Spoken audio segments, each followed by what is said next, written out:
आयुर्वेदानुसार शरीरात वाढलेले अतिरिक्त दोष हे शरीराबाहेर पडलेच पाहिजे.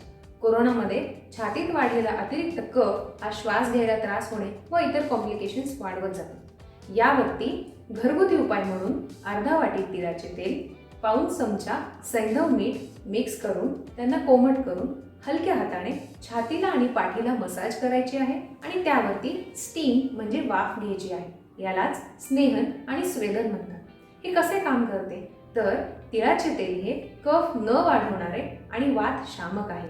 सैंधव मीठ हे कफाचे छेदन भेदन करणारे आहे. या दोघांच्या कॉम्बिनेशन्सने एकतर छातीतल्या आणि पाठीतल्या जे गळालेले मसल्स आहेत त्यांना स्ट्रेंथ भेटते आणि दुसरी गोष्ट म्हणजे अतिरिक्त वाढलेला कफ हा मोकळा होऊन शरीराच्या बाहेर पडतो आणि श्वसन प्रक्रिया ही नॉर्मल व्हायला लागते.